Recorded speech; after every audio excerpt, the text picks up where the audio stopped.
Grabe ang tapang at puso ng Pinoy.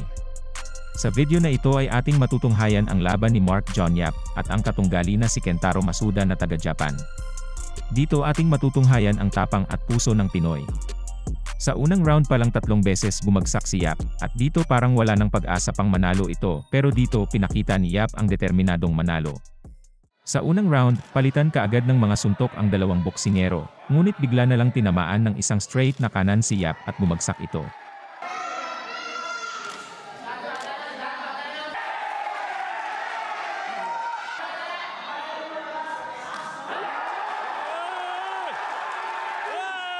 Nakabangon naman si Yap pero sinugod kagad naman siya ni Masuda at pinaulanan ng mga kombinasyon, at muli bagsak na naman si Yap.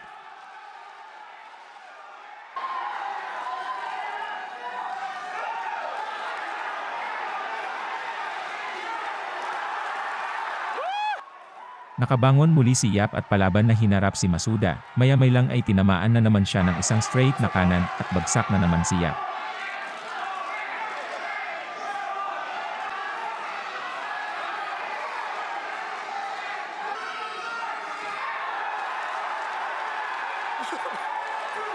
Ito na ang ika-3 beses nakabangon si Yap at nak-survive sa round.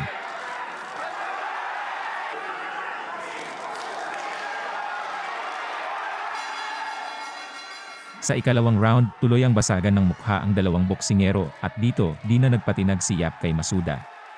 Bagamat lamang pa rin si Masuda, kahit papano naman ay nakakatama rin si Yap kay Masuda.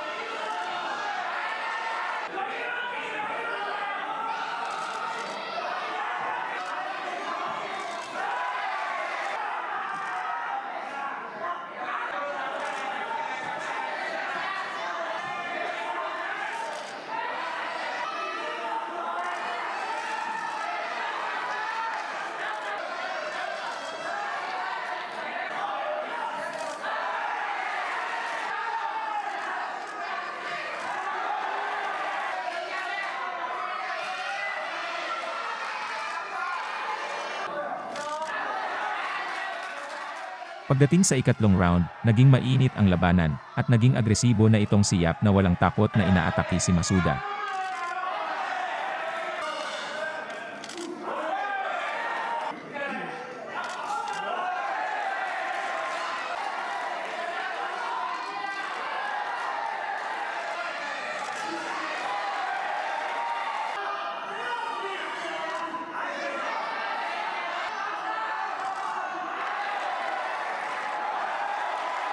Sa kasagsagan ng kanilang palitan ng suntok ay bigla na lang tinamaan ng kombinasyon si Masuda at nasaktan ito.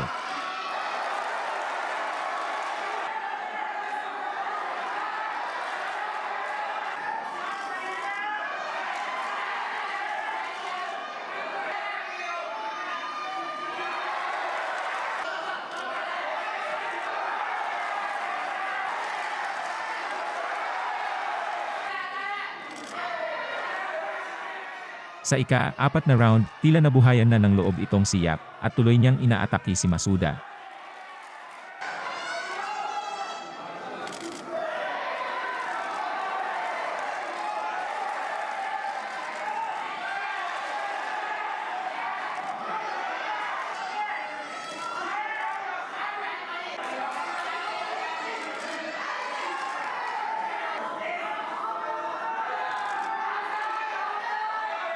Di naman nagpatinag si Masuda at hinarap niya si Yap, ngunit dito tinamaan si Masuda sa mga kombinasyon ni Yap at bumagsak ito.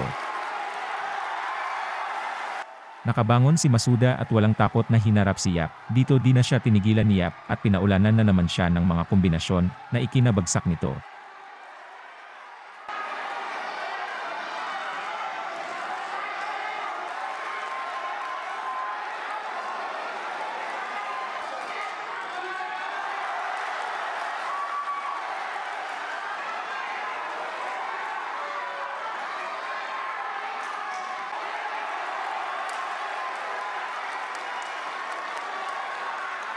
Panalo si Mark John Yap sa pamamagitan ng knockout. Salamat sa panonood at huwag kalimutan mag-like at subscribe.